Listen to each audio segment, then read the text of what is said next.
Saris December 21 Samantha గారిచే గొప్ప ప్రారంభం. ప్రతి 10,000 రూపాయల కొనుగోలుపై ఒక గోల్డ్ కాయిన్ ఉచితం. ఆఫ్ కోర్స్ అక్కడే సిమిలారిటీస్ ఎండ్ అవుతుంది. ఒకవైపు కమ్యూనిజం, ఇక్కడేమో ఇస్లామిక్ థియోక్రసీ అంటే షరియా kind of law. Iran history చూస్తే మీకు ఒక బహుశా 300-200 సంవత్సరాలు, 3,200 సంవత్సరాలు ఉంటుంది హిస్టరీ. 3,000 to 3,500 ఇయర్స్ హిస్టరీ ఉంది ఇరాన్కి. దాంట్లో 2,500 సంవత్సరాలు అక్కడ పరిపాలించింది ఈ పెహల్వీ ఫ్యామిలీ, 2,500 ఇయర్స్. దాంట్లో last Shah of Iran Pahlavi, Reza పెహల్వీని ఐ థింక్ ఆగస్ట్ 1979 అయితే ఇయర్ ఉంది, నాకు ఇయర్ మంత్ గుర్తు, ఆగస్ట్ అనుకుంటాను. ఆయన అక్కడి నుంచి తొలగించారు వాళ్ళు కలిసి, ఈ ఖొమేనీ అండ్ గ్యాంగ్. మన తర్వాత మనకు తెలిసింది ఏం జరిగిందో, అమెరికన్ ఎంబసీలో ఉన్న చాలామంది వాళ్ళ ఎంప్లాయీస్ని పట్టుకున్నారు, అక్కడ కిడ్నాప్ చేసి అక్కడే పెట్టుకున్నారు వాళ్ళని. దాని తర్వాత అమెరికాతో బార్గెన్ చేసి జిమ్మీ కార్టర్ అప్పుడు ప్రెసిడెంట్గా ఉన్నప్పుడు పంపించారు. పెద్ద స్టోరీ ఒకటి, అది ఒకటి. వీళ్ళు స్పెషల్ ఫోర్సెస్తో ట్రై చేశారు, వాళ్ళు చాలామంది చనిపోయారు స్పెషల్ ఫోర్సెస్ వాళ్ళు. అమెరికాకి షా ఆఫ్ ఇరాన్ అంటే పెహల్వీ ఫ్యామిలీకి చాలా క్లోజ్ కనెక్షన్ ఉంది, చాలా సంవత్సరాలు, చాలా వందలాది సంవత్సరాల నుంచి. దీంట్లో ఒక చిన్న ప్రాబ్లం ఎక్కడ వచ్చిందంటే, సెకండ్ వరల్డ్ వార్ నడుస్తున్నప్పుడు షా ఆఫ్ ఇరాన్ వాళ్ళ ఫాదర్ పెహల్వీ, ఆయన హిట్లర్తో చాలా ఒక హిట్లర్ ఫేవరెట్ ఉండే. ఆయన హిట్లర్ చేస్తున్నంత కరెక్ట్ చేస్తున్నారు అది ఇది అని చెప్పి చాలా మటుకు పబ్లిక్ స్టేట్మెంట్స్ ఇష్యూ చేశారు. హిట్లర్ కావాలంటే నేను కూడా సహాయం చేస్తాను అదే. సో ఆ వార్ ఎండింగ్ వచ్చేదాకా అలైడ్ ఫోర్సెస్ అంటే, ఎప్పుడు అలైడ్ ఫోర్సెస్ అంటే అప్పుడు యుఎస్, యూకే, వీళ్ళందరూ, వీళ్ళ ఫ్రాన్స్ కూడా కలిసి వీళ్ళ రష్యా వైపు అటాక్ చేసినప్పుడు, రష్యా మీద దాడి చేసినప్పుడు జర్మనీ ఆయుధాలు పంపించాల్సి వస్తుంది, మొత్తం తిరిగి వెళ్ళలేరు. సో వాళ్ళు ఏం చేస్తుంటే ఇరాన్ నుంచి రూట్ చేశారు ఈ ఆయుధాలన్నీ, చాలా హెవీ ట్యాంక్స్ అది ఇదన్నీ. ఈయనకు అది నచ్చలేదు మన పెహల్వీ గారికి, ఆయన దాన్ని కూడా వ్యతిరేకించారు. సో వీళ్ళు దాని తర్వాత వార్ ఎండ్ అయింది, రష్యాలో ఓడిపోయారు జర్మన్స్, దాని తర్వాత కంప్లీట్గా ఓడిపోయారు వాళ్ళు. ఆ యుద్ధం కాగానే ఈ సీనియర్ పెహల్వీ గారిని రిజైన్ చేయించారు అమెరికా అండ్ యూకే కలిసి, అలైడ్ ఫోర్సెస్. ఆయన్ని పంపించేసారు, కంట్రీ నుంచి బయటకు పంపించారు. ఈజిప్ట్ ఎక్కడ వెళ్ళారు ఆయన, గుర్తులేదు నాకు ఎక్కడికి వెళ్ళారు. ఆ టైంలో ఆయన 16 సంవత్సరాల ఏజ్ ఉన్న కొడుకు, the last Shah of Iran Reza Pahlavi junior, ఆయన్ని రాజాగా అంటే అక్కడున్న కింగ్గా అంగీకరించారు. పెద్ద సెరమనీ ఉండే. ఆయనకి అంత ఎక్స్పీరియన్స్ లేకుండే ఆ టైంలో రూలింగ్, ఎందుకంటే కానీ వాళ్ళ నాన్నగారు చాలా స్ట్రిక్ట్ ఉన్నారు. ఇక్కడ దాకా ఎట్లా అంటే పెళ్లి కూడా ఎవరితో చేయాలని చెప్పి కూడా ఆయన డిసైడ్ చేసేటోడు, అంత ఇది ఉండే ఆయనకి. ఎవరు ఫ్రెండ్స్ ఎవరిని ఉంచుకోవాలి, ఏ ఫ్రెండ్స్తో మాట్లాడాలి, ఎవరితో మాట్లాడకూడదు కూడా సీనియర్ పెహల్వీ డిసైడ్ చేసేటోడు. చిన్నప్పుడే ఇన్ని ఒక స్విట్జర్లాండ్లో ఒక ఇంగ్లీష్ పబ్లిక్ స్కూల్కి పంపించారు, ఎలీట్ పబ్లిక్ స్కూల్, ఇంగ్లీష్ నేర్చుకోవాలని చెప్పి. దీనికి అన్ని అప్బ్రింగింగ్ ఉంది అట్లాంటిది, ఒక రాజు కావడానికి ఉన్న అన్ని అప్బ్రింగింగ్ ఉంది. దాని తర్వాత పెళ్ళి ఈజిప్ట్లో ఉన్న ఒక రాయల్ ఫ్యామిలీతో చేశారు, అక్కడ కూడా రాయల్ ఫ్యామిలీ ఉంది, వాళ్ళతో ఒప్పందం చేసి పెళ్లి చేశారు. It is an arrange marriage. కానీ షా ఆఫ్ ఇరాన్ది అన్నిటికంటే పెద్ద అడ్వాంటేజ్ ఏముందంటే, ఆయన ఒక మోడర్న్ థింకింగ్ ఉండే. ఒకటి ఆయన ఎడ్యుకేషన్ స్విట్జర్లాండ్లో జరిగింది, దాని తర్వాత యుఎస్తో కూడా ఆయన చాలా తిరిగారు.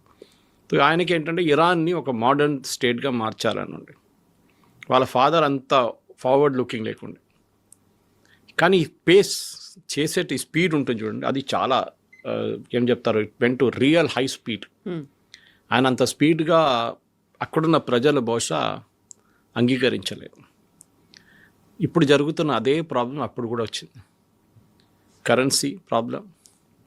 అప్పుడు ఆయిల్ అంత లేకుండే, ఇరాన్లో ఉండే ఆయిల్ కానీ వాళ్ళకి తీయడానికి రాదు, టెక్నాలజీ లేకుండే. అదే టైంలో బాజారీస్ అంటారు వీళ్ళ దగ్గర, మన బాజార్లో ఉన్న ట్రేడర్స్ని అక్కడున్న లాంగ్వేజ్లో బాజారీస్ అంటారు. వాళ్ళు అప్పుడు ప్రొటెస్ట్ చేసినప్పుడు కూడా, ఇప్పుడు కూడా వాళ్ళే మొదలు పెట్టారు ప్రొటెస్ట్. మా సరుకులు ఎవరు కొనట్లేదు, ఇన్ఫ్లేషన్ చాలా ఎక్కువ ఉంది అని చెప్పి చాలా పెద్ద ఒక ప్రాబ్లం జరిగింది అంతా. ఈ పరిస్థితుల్లోనే ఇప్పుడు ఇరాన్లో ఏం జరగబోతుంది అనేది చాలా ఇంట్రెస్టింగ్ ఉంది, ఎందుకంటే ఈ హిస్టరీ రిపీటింగ్ ఇట్ సెల్ఫ్ అంటారు. సో ఈ స్టోరీలో అయతొల్లా ఖొమేనీ వచ్చారు ఒక ఐ థింక్ 15 సంవత్సరాల తర్వాత, ఈయన టేక్ ఓవర్ చేసుకుని 15 సంవత్సరాల తర్వాత ఖొమేనీ అనే ఒక లీడర్, చాలా చిన్న రిలీజియస్ లీడర్. ఆయన తెహరాన్ నుంచి ఒక 300 కిలోమీటర్లు నాకు టౌన్లో పుట్టారు. వాళ్ళ ఫాదరు ఆయన 5 సంవత్సరాలు ఉన్నప్పుడు చంపేశారు ఎవరో, ఖొమేనీ వాళ్ళ ఫాదర్ని. ఆ తప్పు ఈయన ఎప్పుడు జీవితంలో ఆఖరి దాకా షా ఆఫ్ ఇరాన్ మీద వేశారు. ఈయనే చేపించారని చెప్పేసి ఆ కోపం ఉండే ఖొమేనీకి. దాని తర్వాత ఆయన రిలీజియస్ టీచింగ్లో వెళ్ళిపోయాడు. ఈయనేమో ఇరాన్ని మోడర్నైజ్ చేయడానికి జర్మనీకి వెళ్ళి న్యూక్లియర్ రియాక్టర్స్ సైన్ చేశారు, యుఎస్ నుంచి ఆయుధాలు తెచ్చుకున్నారు, జర్మనీ నుంచి షిప్స్ తెచ్చుకున్నారు, చాలా సైన్ చేశారు, సంతకాల మీద సంతకాలు చేసుకుంటే అప్పుడు దాకా ఆయిల్ కూడా కనిపెట్టారు. ఆయిల్లో యుఎస్ కంపెనీస్, ఇప్పుడు వెనిజువేలా స్టోరీ ప్యారలల్ ఎక్కడ వస్తుంది మీకు, అక్కడ కూడా యుఎస్ కంపెనీస్ వచ్చి పెట్టుబడి పెట్టి ఆయిల్ బయటికి తీశారు, దాంట్లో రాయల్టీ ఇరాన్కి ఇచ్చారు. Over night Iran started becoming rich అనమాట. ఇది అన్నీ చూసుకుంటూ వస్తున్నప్పుడు అక్కడున్న ప్రజలకి ఈ షా ఆఫ్ ఇరాన్ మీద అంత కోపం ఆ టైంలో లేకుండే. కానీ కొన్ని సంవత్సరాల తర్వాత అది మొదలైంది. ఎందుకంటే ఆ టైంలో షా ఆఫ్ ఇరాన్కి భయం ఉన్న రెండే పార్టీలు, ఖొమేనీ కాదు, రెండే పార్టీలు. ఒకటి communist party affiliated to Russia, ఇంకోటి సోషలిస్ట్ కమ్యూనిస్ట్ పార్టీ అని చెప్పి లోకల్ ఒక యూనిట్ ఉంది వాళ్ళది. వీళ్ళిద్దరు ఎక్కువ గొడవ చేస్తుంటే మాకు డెమోక్రసీ కావాలి, మాకు మొనార్కీ వద్దు, అది ఇది అని చెప్పి ప్రొటెస్ట్ డెమాన్స్ట్రేషన్ అన్నీ నడుస్తుంది. రష్యాకు కూడా ఒక సెల్ఫిష్ ఇంట్రెస్ట్ ఉండే ఇరాన్ని టేక్ ఓవర్ చేయడానికి. టేక్ ఓవర్ చేయకుండా అట్లీస్ట్ ఒక ఫేవరబుల్గా ఉన్న ఒక రెజీమ్ని అక్కడ పెట్టుకుంటే బాగుంటుందని వాళ్ళ రష్యా ఆ టైంలో యుఎస్ఎస్ఆర్ ఉండే, మనకు గుర్తుంది, ఇట్ వాజ్ నాట్ రష్యా. ఇదన్నీ నడుస్తున్నప్పుడు ఖొమేనీ సడన్గా ఈ రిలీజియస్ టీచింగ్స్తో సార్ ఆయన కూడా కొన్ని రాయడం మొదలుపెట్టాడు, ప్రొటెస్ట్. ఆయన అక్కడి నుంచి ఇరాక్కి తగిలించేశారు, షా ఆఫ్ ఇరాన్ బ్యానిష్ చేసేసారు, డిపోర్ట్ చేసేసారు ఇరాక్లో ఒక ఫేమస్ టౌన్ ఉంది, కోమ్ అనుకుంటా, Qom, yes, it is a very important Shiite place వాళ్ళ కోసం, షియైట్స్కి. అక్కడ అక్కడ ఆయన వెళ్ళి మళ్ళీ ఇదే రిలీజియస్ టీచింగ్స్ మొదలుపెట్టారు. ఆయనకు ఒక 20-30 స్టూడెంట్స్ ఉండే, వాళ్ళని డైలీ అడ్రస్ చేయడము. ఆయన ఇంటికి వెళ్తాడు, మస్జిద్కి వస్తారు, మళ్ళీ మద్రసాకి వెళ్తారు, మళ్ళీ రిటర్న్. ఆయన లైఫ్ ఒక స్టాండర్డ్ అయిపోయింది అనమాట. కొన్ని సంవత్సరాల తర్వాత ఇరాన్లో మళ్ళీ గొడవలన్నీ మొదలైనాయి షా ఆఫ్ ఇరాన్ వ్యతిరేకంగా. అక్కడున్న ప్రజలు మేము తట్టుకోలేకపోతున్నాం, చాలా రేట్లన్నీ ఎక్కువైనాయి, అది ఇది అని చెప్పి గొడవ చేయడం మొదలుపెట్టారు. This was somewhere around I think 65-70 నుంచి మొదలైంది ఈ ప్రాబ్లం. దాని తర్వాత రెగ్యులర్గా ప్రొటెస్ట్ డెమాన్స్ట్రేషన్స్ అది ఇది మొదలైనప్పుడు అక్కడున్న ఆర్మీ కాల్పులు జరిపారు, చాలామంది చనిపోయారు దాంట్లో, రెగ్యులర్గా నడుస్తుండే. And mostly they were all communist చేసిందంత, కమ్యూనిస్ట్ వాళ్ళ మీద ఫైరింగ్ చేశారు. ఒకటో రెండోసారి రిలీజియస్ వాళ్ళ మీద కూడా ఫైరింగ్ జరిగింది. కానీ అన్నిటికంటే పెద్ద డెమాన్స్ట్రేషన్ ఎప్పుడు జరిగిందంటే అయతొల్లా ఖొమేనీ వ్యతిరేకంగా అక్కడున్న ఒక లీడింగ్ న్యూస్ పేపర్లో ఇరాన్లో, తెహ్రాన్లో ఒక ఆర్టికల్ వచ్చింది. న్యాచురల్లీ అక్కడున్న రూలింగ్ పార్టీ అంటే షా ఆఫ్ ఇరాన్ అప్రూవల్ లేకుండా ఆర్టికల్ రాదు అది. దాంట్లో ఈయన ఆ పని చేస్తున్నాడు, ఈయన రెవల్యూషన్ తీసుకొస్తున్నాడు, ఈయన షరియా లా తీసుకురాబోతున్నారు, మనుషుల్ని ఉరి తీసేస్తారు రోడ్డు మీద అని చెప్పి చాలా మటుకు పెద్ద ఆర్టికల్. దాని వ్యతిరేకంగా ఒక ప్రొటెస్ట్ డెమాన్స్ట్రేషన్ జరిగింది. దాని మీద కూడా కాల్పులు జరిపారు అక్కడున్న ఇరానియన్ పోలీస్. దాంతో ఇంకా ప్రొటెస్ట్ ఎక్కువైంది. లాస్ట్లో ఖొమేనీ ఆ టైంకి ఫ్రాన్స్కి షిఫ్ట్ చేశారు వీళ్ళు, కోమ్ నుంచి. ఫ్రాన్స్లో వీళ్ళేమనుకున్నారంటే ఫ్రాన్స్ వెళ్ళి కూర్చుంటే అక్కడున్న గవర్నమెంట్ ఈయన మాటలు అసలు they will take it in wrong sense, ఈయన మళ్ళీ అక్కడ జైలు వేసేస్తారు అనుకున్నారు. కానీ అట్లాంటి చాలా ఏం చెప్తారు రాడికల్గా మాట్లాడుకుంటే ఖొమేనీ, ఇస్లామిక్ లా, షరియా లా, చేతులు కోసేయాలి, దొంగతనం చేసి అట్లాంటిది. So these people thought Iranian అనుకున్నారు ఆయన జైలు వేసేస్తారు ఫ్రాన్స్లో. కానీ అది కాలేదు, ఉల్టా అయింది. ఆయన సపోర్టర్స్ ఎక్కడెక్కడ ఉన్నారు లోకంలో అందరూ ఫ్రాన్స్కి వచ్చేసారు. అండ్ ఫ్రాన్స్లో it was a very small town, నా పేరు మర్చిపోయాను నేను, ఒక షాలేలో ఉండే అక్కడ వచ్చి అక్కడ మళ్ళీ పెద్ద ఒక ఇన్స్టిట్యూషన్గా మారిపోయింది ఖొమేనీ వాళ్ళ రిలీజియస్ టీచింగ్. అదే టైంలో ఇంకా ఇక్కడ ప్రొటెస్ట్ ఎక్కువైనాయి. షా ఆఫ్ ఇరాన్ కొన్ని రోజులు పారిపోయాడు ఇరాన్ నుంచి. ఐ థింక్ ఆల్మోస్ట్ 2 నెలలు కనిపించకుండా పోయాడు అక్కడ. తర్వాత తిరిగి వచ్చారు, కానీ by the time he started suffering from cancer. So అదే టైంలో ఖొమేనీని రాత్రికి రాత్రి ప్రొటెస్ట్ అన్నీ చాలా ఎక్కువైనప్పుడు రాత్రికి రాత్రి ఫ్రెంచ్ గవర్నమెంటో లేకుంటే బెల్జియం గవర్నమెంట్, డౌట్ ఉంది ఇప్పుడు కూడా ఎవరు చేయించారు, ఈవెన్ యూఎస్ ఉండొచ్చు అని చెప్తున్నారు, తీసుకొచ్చి తెహరాన్లో ల్యాండ్ చేయించారు. ఆ ప్లేన్ ల్యాండ్ అయ్యే ముందు ఇరానియన్ ఫోర్సెస్ ఏమనుకున్నారంటే ఆ ప్లేన్ షూట్ చేసి పడేద్దాం, Khomeini once for all problem finish అయిపోతుంది. కానీ అక్కడున్న ఇరానియన్ గార్డ్స్ ఏమో అది అంగీకరించలేదు. So they change sides, Shah of Iran వైపు నుంచి అటువైపు వెళ్ళిపోయారు. ఈయనేమో షా ఆఫ్ ఇరాన్ ఇప్పుడు కూడా పాత లైఫ్ స్టైల్లో ఉన్నారు, క్యాన్సర్ ఉంది, కానీ ఆయన అంగీకరించట్లేదు దిగడానికి, that he will step down అనేది. లాస్ట్లో చేయాల్సి వచ్చింది, పారిపోయారు, ఈజిప్ట్కి వెళ్ళిపోయారు. Okay, there is treatment continued and I think 10 సంవత్సరాల తర్వాత he passed away due to cancer. ఇక్కడ ఖొమేనీ కూడా అంతే, ఆయన కూడా మొత్తం థియోక్రటిక్ స్టేట్ తీసుకొచ్చారు, షరియా లా తీసుకొచ్చారు. షా ఆఫ్ ఇరాన్ ఉన్నప్పుడు పాత ఫోటోలు మీరు చూసుంటారు, తెహరాన్ యూనివర్సిటీ ఇదంతా అమ్మాయిలు అమ్మాయిలు మినిస్కర్ట్స్ ఎలా ఉండేవాళ్ళు అని అనేది they use to have that ఒక ఫ్రీడమ్ అనేది ఉండేది. ఆ తర్వాత బుర్కాలు వచ్చేసాయి. మినీ స్కర్ట్స్లో తిరుగుతున్న అమ్మాయిలు సడన్గా ఇప్పుడు బుర్కాలు వేసుకోవాల్సి వచ్చింది, ఆ పరిస్థితికి వచ్చేసారు. ఇప్పుడు ఎప్పుడు చెప్తారు life comes a full circle అంటారు. ఇప్పుడు తిరిగి అదే స్టేట్కి వస్తున్నారు. ఇరానియన్స్ అంటారు మాకు ఇది వద్దు, ఈ బుర్కాలు వద్దు, ఈ హిజాబ్లు వద్దు, ఏమొద్దు, we don't want this religion based thing, మాకు మళ్ళీ పెహల్వీని తీసుకురండి అంటే రాయల్ ఫ్యామిలీని తీసుకురండి. ఇప్పుడు అక్కడ వచ్చి ఆగినాం. ఈ మధ్య కాలంలో కూడా అమ్మాయిల్ని చంపేశారు కదా, వాళ్ళ హెడ్ కనిపించేటి, వాళ్ళ జుట్టు కనిపించేటి కూడా వాళ్ళు ఎక్స్పోజ్ చేస్తారు. కేవలం హెడ్ జుట్టు కనిపించేట్టు ఎక్స్పోజ్ చేస్తున్నారు అని చంపేసినటువంటి ఇన్సిడెంట్స్ కరెక్ట్ ఉంది. అది మనం చూసే హిజాబ్ తీసి పడేసిన దానికి ఒక అమ్మాయిని తీసుకెళ్ళి కొట్టి ఆమె తల మీద కొట్టి ఆమెని మొత్తం చంపేశారు. వాళ్ళు చాలా దారుణంగా చంపారు. ఇప్పుడు యుఎస్ ప్రాబ్లం ఎక్కడ వచ్చిందంటే యుఎస్కి ఇరానియన్ ఆయిల్ మీద కన్నుంది. ఇరాన్ రెజీమ్ మార్చొచ్చు కావాలంటే ఎవరు వస్తారనేది పెద్ద ప్రశ్న. ఎందుకంటే అక్కడ ఒక గవర్నమెంట్ లేదు, ఒక పొలిటికల్ పార్టీ లేదు. సో ఎప్పుడైనా ఒక రెవల్యూషన్ జరగాలంటే 4-5 మెయిన్ ఫ్యాక్టర్స్ ఉంటుంది. దాంట్లో ఫస్ట్ ఫ్యాక్టర్ ఒక ఫిజికల్ క్రైసిస్ ఉండాలి. అంటే ఒక రెవెన్యూ క్రైసిస్, ఒక ఏం చెప్తారు ఆర్థిక స్థితి మనం మొత్తం ధ్వంసం అయిపోయి ఆ స్టేట్లో ఉండాలి. ఇరాన్ ఆ స్టేట్లో ఉన్నారు ఇప్పుడు. ఇది ఎందుకు జరిగిందంటే మన అందరికి తెలిసిందే, యుఎస్ శాంక్షన్స్ పెట్టారు. ఈ ఇరానియన్ రెజీమ్ ఎస్పెషలీ ఖొమేనీ వచ్చిన తర్వాత న్యూక్లియర్ అంబిషన్స్ మీద చాలా, ఇప్పుడు ఎంత 49 సంవత్సరాలు అవుతుంది అనుకుంటే వాళ్ళు వచ్చి, ఈ రెజీమ్ వచ్చి వాళ్ళు న్యూక్లియర్ ఫెసిలిటీస్ మీద కొన్ని కనిపెట్టారు. వాళ్ళు దానికి చాలా మటుకు ఫ్రాన్స్ నుంచి జర్మనీ నుంచి స్మగుల్ తీసుకొచ్చిన పార్ట్స్ తీసుకొచ్చి పాకిస్తాన్లో ఉన్న ఏక్యూ ఖాన్తో కొన్ని ఇల్లీగల్ డీల్స్ చేసుకొని వీళ్ళు ఒక న్యూక్లియర్ పవర్ ప్లాంట్ మొదలుపెట్టారు. కానీ ఇజ్రాయెల్కి నచ్చలేదు అది. ఇజ్రాయెల్ ఏమన్నారంటే ఏ రోజు వీళ్ళు తయారు చేస్తారు రాజ్యం మీద కొట్టుపడేస్తాం మొత్తం అని. వీరేం చేస్తారు, తెహరాన్ యూనివర్సిటీలో ఫస్ట్ ప్రాజెక్ట్ పెట్టారు. యూనివర్సిటీని ఎవరు బాంబ్ చేయరు కదా అని చెప్పి. కానీ అది ఎక్కువ సక్సెస్ఫుల్ కాలేదు. కానీ దాని తర్వాత వీరు ఒక ప్లాంట్ సెటప్ చేశారు. అక్కడి నుంచి వీళ్ళు న్యూక్లియర్ మిసైల్స్కి మొదలుపెట్టారు. సెంట్రిఫ్యూగ్స్ తీసుకురావడంలో డౌట్ వచ్చింది అమెరికాకి, ఫ్రాన్స్కి.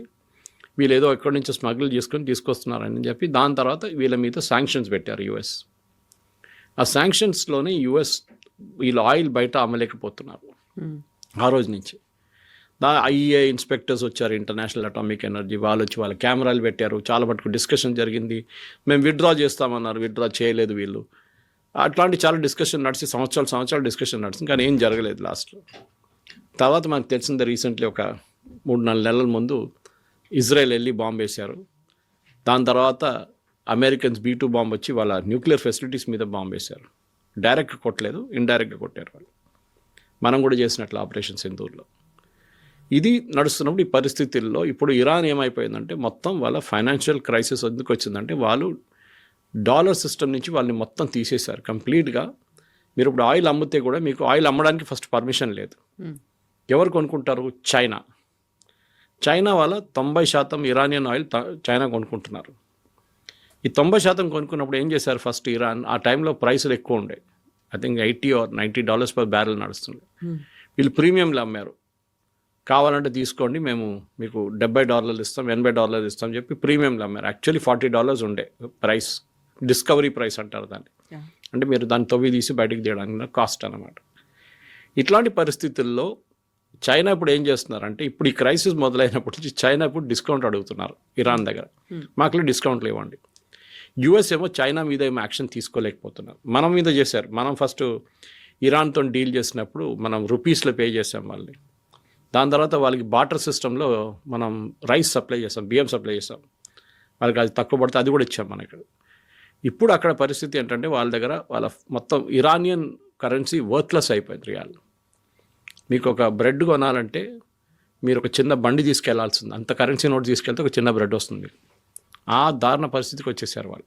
సెకండ్, నీళ్ళు లేదు వాళ్ళ వాటర్ క్రైసిస్కి. ఎందుకంటే వాళ్ళకి ప్యూరిఫికేషన్ చేయలేకపోతున్నారు, వాళ్ళ ప్లాంట్స్ పనిచేయట్లేదు, పాత ఎక్విప్మెంట్ అన్నీ బ్రేక్ డౌన్ అవుతుంది, నీళ్లు దొరకట్లేదు వాళ్ళకి. మూడోది బజారీస్, నేను చెప్పాను చూడండి, వాళ్ళు ప్రొటెస్ట్ చేయడం మొదలుపెట్టారు. ట్రేడర్స్ వాళ్ళు ఏమంటారు, మా సరుకులు ఎవరు కొనట్లేదు, inflation is ruling at more than 100%, ఎవరు కొంటారు, ఎవరు కొనట్లేదు, కరెన్సీ కూడా వర్త్లెస్ అయిపోయింది. ఈ ప్రొటెస్ట్ వీళ్ళందరూ కలిసి చేసినప్పుడు ఇప్పుడు స్టూడెంట్స్ కూడా దిగారు దాంట్లో చాలా మటుకు. ఇది ఎక్కడికి వెళ్తుందో మనం చెప్పలేము. ఎందుకంటే ఆల్రెడీ రూమర్స్ ఏంటంటే 500 మందిని కాల్చి చంపారని చెప్తున్నారు. ప్రొటెస్ట్లు. శాటిలైట్ కనెక్టివిటీ మొత్తం కట్ చేసేసారు వీళ్ళు. ఈవెన్ స్టార్లింగ్తో ఉన్న ఇంటర్నెట్ ఫెసిలిటీ కూడా కట్ చేసేసారు. అక్కడి నుంచి ఒకటో రెండో వీడియోలు బయటకు వస్తున్నాయి, కానీ అక్కడ ఏం జరుగుతుంది ఎవరికి తెలియదు. ఇప్పుడు అమెరికా అదే టైంలో ఏమంటున్నారు, లాక్డ్ అండ్ రెడీ, మేము ఇంకా మీరు ఫైర్ చేస్తే మీ ప్రజల మీద మేము మీద చర్యలు తీసుకుంటాం మేము. కానీ చెప్పడానికి చాలా ఈజీ. ఎవరి మీద చర్యలు తీసుకుంటారు? అక్కడ అన్నిటికంటే పవర్ఫుల్ ఉన్నది ఇరానియన్ గార్డ్ ఒకటి ఉంది వాళ్ళది, రెవల్యూషనరీ గార్డ్స్ అంటారు వాళ్ళని, ఐఆర్సి. వాళ్ళందరికన్నా పవర్ఫుల్ ఒక మాఫియా. వాళ్ళు 150,000 మంది ఉన్నారు. వీళ్ళ రెగ్యులర్ ఆర్మీ అంత పవర్ఫుల్ కాదు, వీళ్ళు ఐజీఆర్సీ ఈజ్ వెరీ పవర్ఫుల్. వాళ్ళని ఒక స్ప్లిట్ చేయడానికి అమెరికా ట్రై చేస్తున్నారు. వాళ్ళ గ్రూప్స్ని అట్లీస్ట్ 25%, 25-30% మంది అమెరికా వైపు వచ్చేస్తే అక్కడున్న రెజ్యూమ్ పడిపోతుంది. 2-3 రోజులు పడిపోతున్నారు. కానీ చేస్తారో లేదో మనం చూడాల్సి, ఎందుకంటే దాంట్లో చాలామంది పాత ఖొమేనీ సిస్టమ్ నుంచి వచ్చిన వాళ్ళు, కొత్త ఖమేనీ సిస్టంలో కూడా పనిచేస్తున్నారు వాళ్ళు. వాళ్ళకి అక్కడున్న ఏ చట్టాలు వాళ్ళకి ఇట్స్ నాట్ అప్లికబుల్ వాళ్ళ మీద. వాళ్ళు ఏం కావాలంటే చేసుకుంటారు, ఒక మాఫియా లాగా. సో వాళ్ళని ఇప్పుడు స్ప్లిట్ చేయడానికి ట్రై చేస్తున్నారు. వాళ్ళని దొరికితే వాళ్ళ గ్రూప్లో ఒక 10-15-20% మంది ఇటువైపు వచ్చేస్తే 2 రోజులు ఇరానియన్ గవర్నమెంట్ పడిపోతుంది. ఇది ఇప్పుడున్న పరిస్థితి. ఇదే కండిషన్లో ఒక ట్రేడ్ డీల్ ఎవరైతే కుదుర్చుకుంటారో వాళ్ళ మీద 25% టారిఫ్ అనేది పెట్టింది. బట్ అదే ఇరాన్ రష్యాకు కూడా కావలసినటువంటి ఆయుధాలని సరఫరా చేస్తుంది. ఆల్మోస్ట్ 20,000 crores ఆయుధాలని పంపించింది అనేది. రష్యా ఎందుకు డేర్ చేసింది? ఇరాన్ ఎందుకో భయపడట్లేదు అసలు? ఇరాన్ ఏం చేశారంటే, ఇప్పుడు కాదు, కొన్ని 10-15 సంవత్సరాల ముందు వాళ్ళు మిసైల్స్ తయారు చేయడంలో మొదలుపెట్టారు. కొంచెం టెక్నాలజీ వాళ్ళు పాకిస్తాన్ వైపు నుంచి తెచ్చుకున్నారు. చాలా మటుకు టెక్నాలజీ నార్త్ కొరియా దగ్గర నుంచి తెచ్చుకున్నారు. అప్పుడు నార్త్ కొరియా దగ్గర ఇప్పుడు కూడా మిసైల్ టెక్నాలజీ ఉంది వాళ్ళ దగ్గర. అది కాకుండా లోకల్గా కూడా వాళ్ళు డెవలప్ చేయడం మొదలుపెట్టారు. మీకు పేరు గుర్తుంటుంది దీంట్లో, సులేమానీ అని చెప్పి. He was one of the chief of Iran's project. ఆయన ఒకరోజు అమెరికా వాళ్ళు చంపేశారు. రోడ్ మీద కాన్వాయ్లు వెళ్తున్నప్పుడు కరెక్ట్ ఆయన కార్ మీద కొట్టారు, ఆయన చనిపోయారు. వాళ్ళ మిసైల్ ప్రోగ్రామే వాళ్ళకి మెయిన్గా అడ్వాంటేజ్గా వచ్చింది. పనికి ఎట్లా వచ్చిందంటే, ఫస్ట్ వాళ్ళు హమాస్కి సప్లై చేయడం మొదలుపెట్టారు. హమాస్కి లో ఎండ్ వెపన్స్, అంటే అక్కడి నుంచి ఇజ్రాయెల్కి ఫైర్ చేయాల్సిన కెపాసిటీ 100 కిలోమీటర్ కన్నా తక్కువ. హెజ్బుల్లాకి చాలా లాంగ్ రేంజ్ మిసైల్స్ ఇచ్చారు. 400, 300, 200 కిలోమీటర్ ఫైర్ చేసే మిసైల్స్ ఇచ్చారు హెజ్బుల్లాకి. ఇటు యమనీస్ హూతీస్కి 2,000-3,000 కిలోమీటర్కు ఉన్న మిసైల్స్ ఇచ్చారు వాళ్ళు. ఇరాన్ ఇన్ఫ్లుయెన్స్ ఒక 10 సంవత్సరాల నుంచి ఈ 5 రాష్ట్రాల నుంచి వస్తుండే.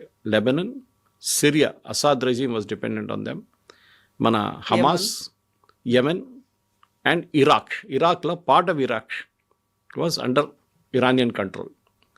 ఈ 5 రాష్ట్రాల నుంచి వీళ్ళకి మెయిన్గా సపోర్ట్ వస్తుండే. దాంట్లో ఫస్ట్ ఇజ్రాయెల్ ఏం చేశారు, ఇస్మాయిల్ హనియాని ఫినిష్ చేసేసారు. అది కూడా తెహరాన్లో. వాళ్ళ ఇరానియన్ ప్రెసిడెంట్ చనిపోయినప్పుడు ఆయన ఫ్యూనరల్కి వచ్చారు. ఆ చనిపోయిందే పెద్ద ఒక మిస్టరీ, ఎట్లా జరిగిందని, అది హెలికాప్టర్ క్రాష్. హమాస్ని ఇజ్రాయెల్ ఫినిష్ చేసేసారు ఆల్మోస్ట్.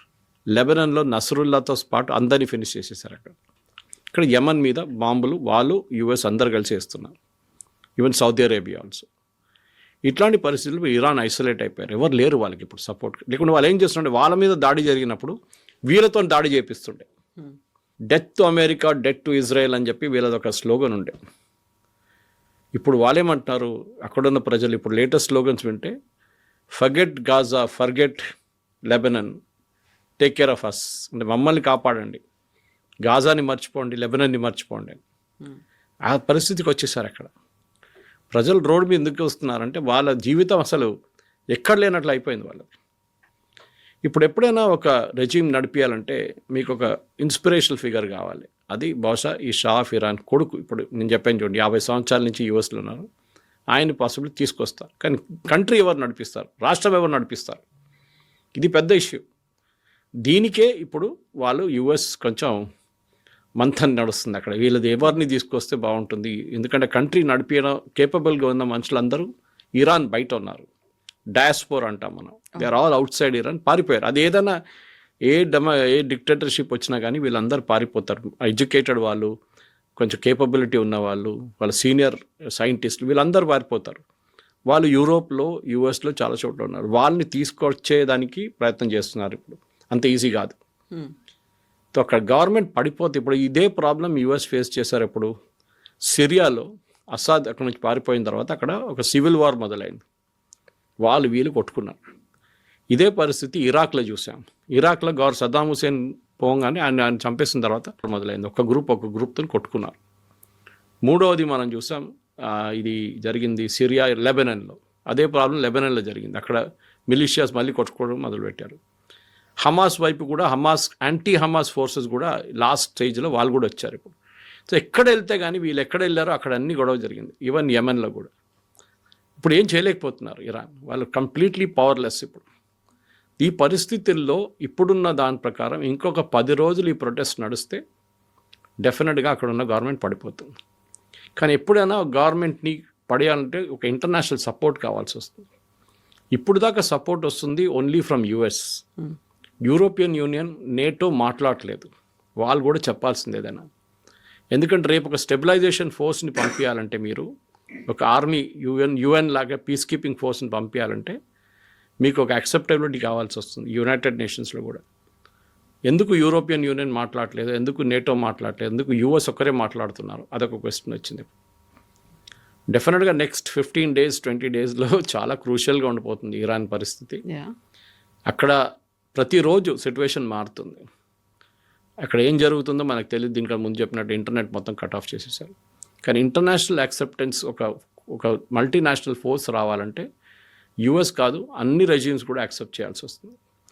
రెండవది, వెనిజువేలా లాగానే వాళ్ళ ఆయిల్ ఇండస్ట్రీని రివైవ్ చేయాలంటే చాలా డబ్బులు ఖర్చు పెట్టాల్సి వస్తుంది. అది ఎవరు చేస్తారు? వెనిజువేలా కేసులో కూడా మనం చూసాం. ప్రెసిడెంట్ ట్రంప్ అన్నారు, I'm the president of Venezuela, నేను ఆయిల్ కంపెనీస్ పిలుస్తున్నాను, యుఎస్ కంపెనీ. వాళ్ళు వచ్చి రేపటి నుంచి తవ్వడం మొదలు పెడతారు, కొత్త టెక్నాలజీ పెడతారు. వాళ్ళు ఇప్పుడు అందరు వైట్ హౌస్కి వచ్చి మాతో కాదని చెప్పేశారు. మేమంతా పెట్టుబడి పెట్టలేము, మేము 20 బిలియన్ పెట్టుబడి పెడితే షెవ్రాన్ లాంటి కంపెనీ, మాకు ఏం గ్యారంటీ ఉంది రేపు మీరు వెళ్ళిపోయిన తర్వాత పాలసీ మారిపోతుందో లేదో అని. కొత్త యుఎస్ ప్రెసిడెంట్ రాగానే పాలసీ మార్చేస్తాం, అప్పుడు మేము పెట్టిన పెట్టుబడి అంతా పోతుంది కంప్లీట్గా. ఇదే ప్రాబ్లం ఇరాన్లో కూడా ఉంది. ఇంత గొడవ చేసిన తర్వాత, కొత్తగా రెజీమ్ తీసుకొచ్చి పెట్టిన తర్వాత, రేపు అక్కడ మళ్ళీ గొడవ అయితే ఈ అమెరికన్, బ్రిటిష్ ఆయిల్ కంపెనీస్ ఏం చేస్తారు? వాళ్ళు పెట్టిన డబ్బులు ఎక్కడ పోతుంది తెలియదు. They want a reassurance. Iran కేసులో ఎస్, రెజీమ్ చేంజ్ జరగవచ్చు, కానీ ఇరానియన్స్కి ఉన్న డే టు డే లైఫ్, వాళ్ళ జీవితం మార్చాలంటే వాళ్ళకి డబ్బులు కావాలి, వాళ్ళ పాకెట్లో డబ్బులు కావాలి. ఇప్పుడు దాకా ఉన్న ఇరానియన్ ప్రెసిడెంట్ ఒకరు చాలా బాగా మాట్లాడారు. ఆయన చెప్పారు చూడండి, ఎస్ అగ్రీ, ఒక క్రైసిస్ ఉంది, మన కరెన్సీ ఈజ్ వర్త్లెస్, ఆ పేపర్ ప్రింట్ చేసే పేపర్ విలువ కూడా లేదు దానికని.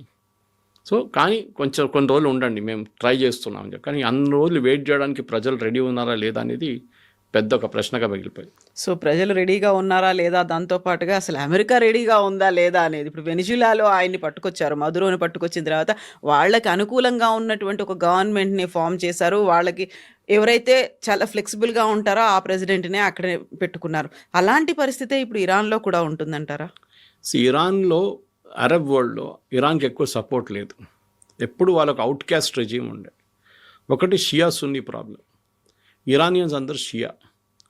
ఈవెన్ విత్ ఇన్ ఇరాన్ 50% మంది పర్షియన్స్ ఉన్నారు. మిగతా ట్రైబ్స్ ఉన్నారు అక్కడ చాలా మటుకు. కర్డ్స్ ఉన్నారు. అది కాకుండా కొమేనీ ట్రైబ్ కూడా ఒకటి ఉంది, ఆయన ఆ ట్రైబ్ నుంచి వస్తారు. ఆయన ఈ was not a Persian by the way. So అట్లాంటి ట్రైబ్స్. ఇప్పుడు భయం ఏంటంటే, ఈ గవర్నమెంట్ పడింది అనుకోండి, నెక్స్ట్ డే నుంచి అక్కడ వీళ్ళందరూ కలిసి కొట్టుకుంటారు, ఇరాక్ లాగా. అదే జరుగుతుంది. History will repeat it self. అది కాకుండా ఉండడానికి రెజీమ్ చేంజ్ జరిగితే కూడా ఇమ్మీడియట్గా ఒక స్టెబిలైజేషన్ ఫోర్స్ కావాల్సి వస్తుంది. అది యుఎస్ లీడ్ చేస్తారా? చేయరు. యుఎస్ ఎప్పుడు వాళ్ళ ఫోర్సెస్ని గ్రౌండ్లో పెట్టారు. ఆఫ్ఘనిస్తాన్లో కూడా చూసాం మనం, పారిపోయారు లాస్ట్లో అక్కడి నుంచి. The US will never put it forces on the ground. వాళ్ళు యూరోపియన్ యూనియనో, లేకుంటే ఆఫ్రికా నుంచో, లేకుంటే ఈవెన్ భారతదేశం నుంచి ఫోర్స్ తీసుకొచ్చి అక్కడ పెడతారు.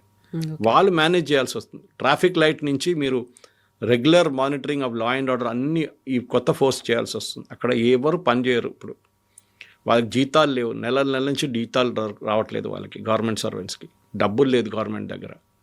ఈ దారుణ పరిస్థితుల్లో ఎవరు పనిచేస్తారు? ఎవరు మార్పులు తీసుకొస్తారు? షా ఆఫ్ ఇరాన్ని కొట్టి పంపించేశారు 79లో, కానీ దాని తర్వాత స్టెబిలిటీ ఇరాన్కి ఎప్పుడు రాలేదు.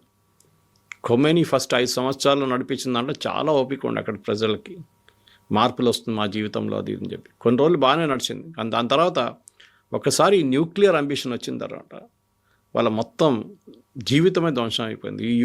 నా అంచనా ప్రకారం ఈ న్యూక్లియర్ ప్రాజెక్ట్ మీద వీళ్ళు పెట్టిన డబ్బులు అప్రాక్సిమేట్లీ $1.73 ట్రిలియన్. $1.73 ట్రిలియన్. అది ఆ పెట్టుబడి మొత్తం వేస్ట్ అయిపోయింది కంప్లీట్గా. ఇంకోటి ఏంటంటే ఆ న్యూక్లియర్ ఫెసిలిటీ మీద కూడా దాడులు చాలా జరిగింది, మనం చెప్పాను చూడండి దీనికన్నా ముందు. అది కాకుండా ఇజ్రాయెల్ వాళ్ళు వీళ్ళ మొత్తం సీడీలు ఎత్తుకెళ్ళిపోయారు ఒక మొసాడ్ ఆపరేషన్లో. అంటే వీళ్ళు ఆ టైంలో సీడీ మీద ప్రోగ్రామ్ రాస్తుండే, ఆ ప్రోగ్రామ్తోనే న్యూక్లియర్ ప్లాంట్స్ అంతా నడుస్తుండే. ఆ సీడీలు అన్నీ పట్టుకెళ్ళిపోయారు ఇజ్రాయెల్ వాళ్ళు ఒకటి వచ్చి మొసాడ్ ఆపరేషన్. ఇటువైపు వీళ్ళకి కావాల్సిన యురేనియం వీళ్ళకి దొరకట్లేదు ఇప్పుడు. ఆ దానిల మీద కూడా వీళ్ళు కంప్లీట్గా బ్యాన్ పెట్టేశారు యూఎస్తో. రీసైకిల్ చేస్తున్నారు. ఆ ప్యూరిటీ అచీవ్ చేస్తే ఒకసారి 80% కన్నా ఎక్కువ ప్యూరిటీ అచీవ్ చేస్తే then they will go into weapons grade uranium. ఇప్పుడు ఉన్నది సివిలియన్ యూస్ అంటే న్యూక్లియర్ ప్లాంట్ కోసం, దానికి అంత ప్యూరిటీ ఎక్కర్లేదు. కానీ ఒకసారి మీరు 80% ప్యూరిటీ అచీవ్ చేస్తే uranium, then you are ready for nuclear production. అది Israel and even US and NATO కూడా వాళ్ళు ఎప్పుడు ఒక కొత్త ఇస్లామిక్ రెజీమ్ దగ్గర బాంబు వాళ్ళు అనుమతించారు.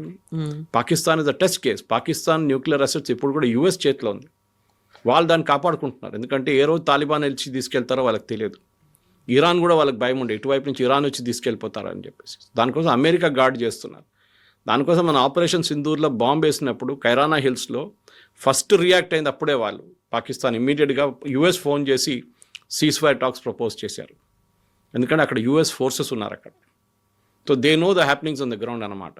సో ఇరాన్లో ఉన్న ఈ పరిస్థితుల్లో ఇప్పుడు ఉన్న ఒక అనాలిసిస్ ప్రకారం నెక్స్ట్ 10 రోజులు చాలా క్రూషియల్గా ఉండిపోతుంది.